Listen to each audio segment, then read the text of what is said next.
माँ शब्द भर नहीं, पूरा का पूरा ब्रह्मांड है। माँ एहसास है संजीवनी बूटी सी, माँ विश्वास है सांसों के आने जाने से।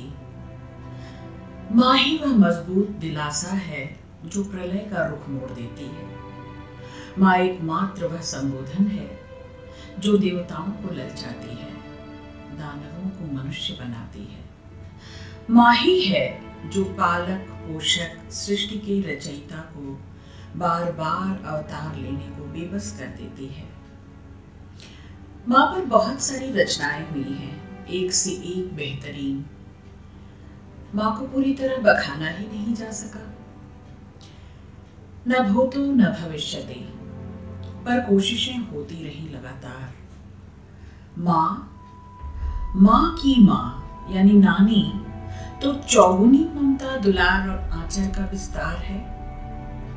आज आप सबको दीपक जायसवाल की एक रचना अम्मा और नानी की संदूक सुनाती हूँ, जो माँ और नानी की सुधियों से लबालब है। सुनिएगा।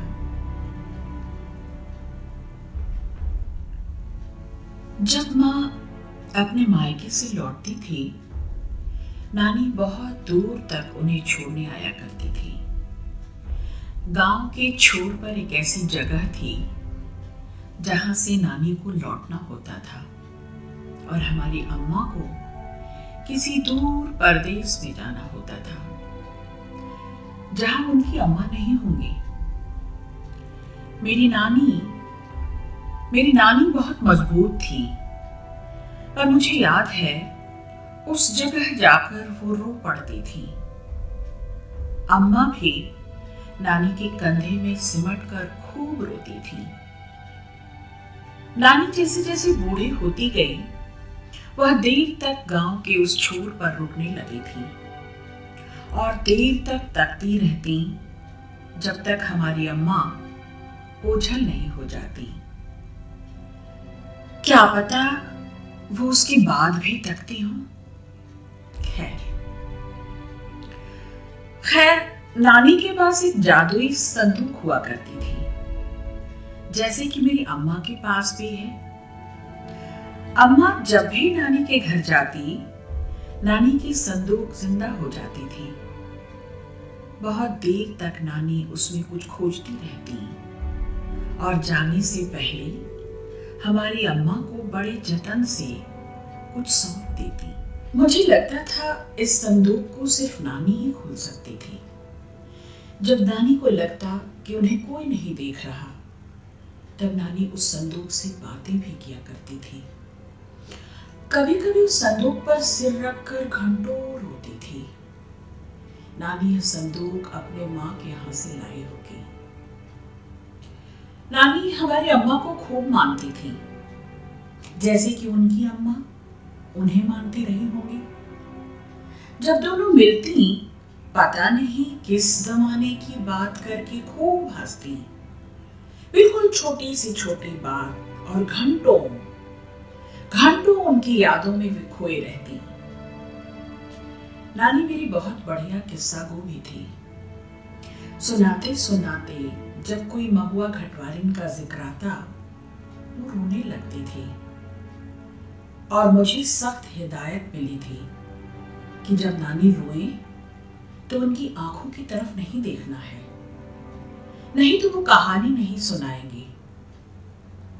नानी के पास बहुत ज्यादा किस्से नहीं थे, पर जो किस्से थे उन किस्सों को नानी से अच्छा कोई नहीं सुना सकता था। मरने से पहले उनके सारे किस्से एक जैसे हो गए थे और उस वक्त हमारी अम्मा को बहुत याद किया करती थी नानी जब मरी, अम्मा कई दिनों तक रोती रही। कई दिनों तक उन्होंने कुछ नहीं खाया। उस दफा अम्मा उस गांव के छोर को बहुत देर तक तकती रही। नानी उन्हें जहां छोड़ने आया करती थी और अब भी हर बार हम लोगों से बताती हैं कि हमारी अम्मा इस किनारे तक पैदल मुझे छोड़ने आया करती थी, शायद इस लालच से कि थोड़ी देर और साथ रह लें। और अम्मा हमें इसलिए बताती हैं कि यादों में ही सही वो अपनी अम्मा के साथ कुछ देर और रुक सके।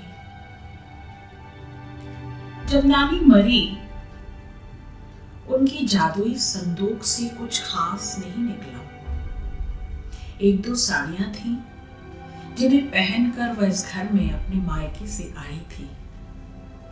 नाना का दिया कंगन था, सिंदूरदानी थी, अम्मा की एक दो चीजें थीं जिन्हें विदाई के वक्त अम्मा ने नानी से कहा था हिफाजत से रखने को। नानी ने उन्हें बहुत हिफाजत से रखा था, जिन्हें अब अम्मा भी भूल गई थी। जाने वह क्या चीज थी?